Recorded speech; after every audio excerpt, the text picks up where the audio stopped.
Are you thinking about moving to Boston? Here are 10 things you need to know before you make the big jump. Let's go.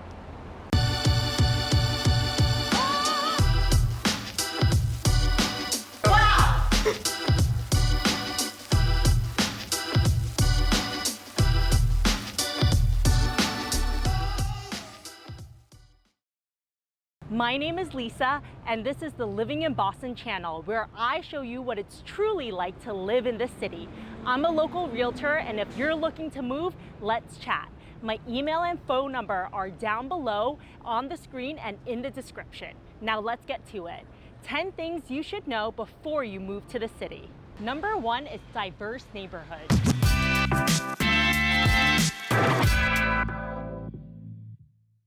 Boston has over 25 neighborhoods with its own personality and distinct character. You should explore each one to figure out which one is the best for you. If you're looking for historic beauty, check out Back Bay or Beacon Hill. If you're looking for something that is a little bit more contemporary and urban, check out Seaport.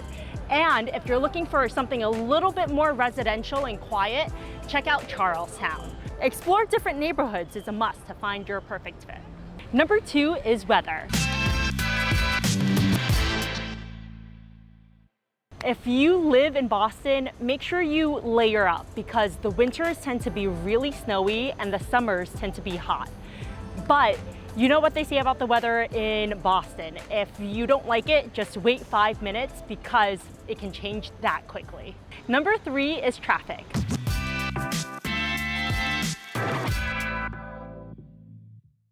Boston traffic can be a challenge, especially post-COVID, where people are coming and going all hours of the day.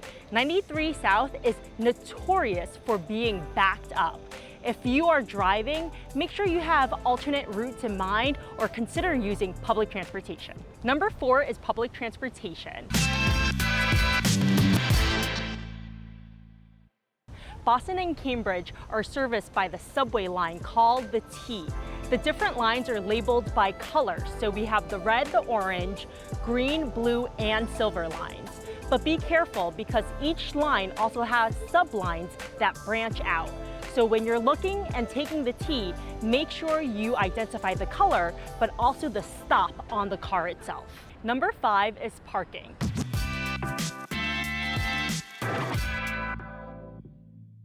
If you're moving to Boston and you have a car, make sure you pay attention to this one.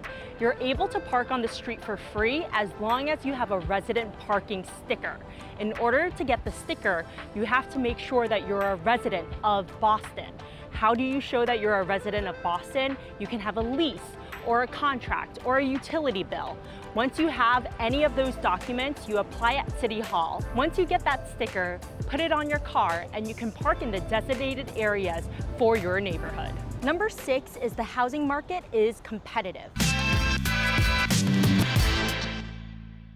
Boston is a historic and landmark city which protects a lot of the neighborhoods from being bulldozed and overdeveloped. This means that the neighborhoods that we know and love are protected. This means that we have limited parcels of land to build additional housing. So there's always going to be a supply issue. Basic laws of economics means that if you have limited supply, demand is going to be high. This applies to the rental market and the sale market. Bidding wars and multiple offers are not uncommon, especially if you're looking in blue chip locations like Back Bay or the South End. Number 7, the South End is different from Southie.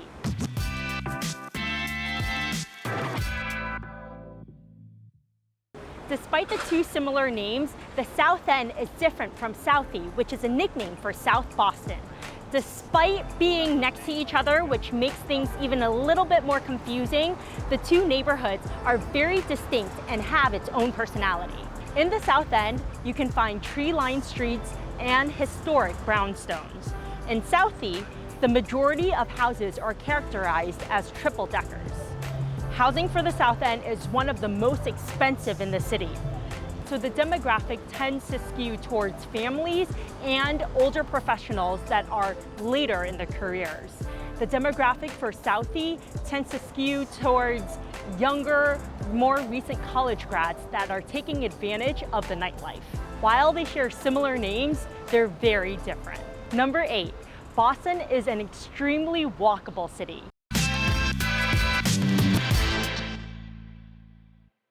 Compared to other cities like New York and LA, Boston is tiny. You can walk from one end of the city to the other in an hour. To put it in context, Boston is 89 square miles. New York is 300 square miles and LA is 500 square miles. Nothing is truly that far away in Boston. Number 9, getting storrowed.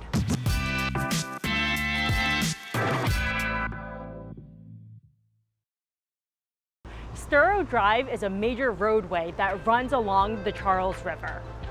It's known for its low clearance because of the bridges that run over it. Despite all of the warnings, trucks or taller vehicles drive on Storrow and try to pass under these bridges. And well, it doesn't end that great. We call this getting storrowed, and it happens at least a handful of times every year. So before you move here, make sure you triple check your moving truck's height and the route that they have planned for the trip. Number 10, access to the waterfront.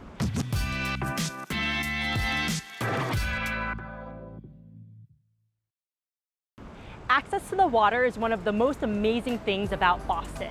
If you live in Beacon Hill and Back Bay, you have access to the Charles River. If you live in the North End, the Seaport, or Charlestown, you have the Boston Harbor. And if you live in Southie, you have all of the amazing beaches. If it's beautiful outside, walk the Harbor Walk. The Harbor Walk is a near continuous 43-mile linear park. And you'll be sure to see amazing sights and beautiful scenery along the way. Well, that's it. Thank you so much for watching this video, and I'll see you next time.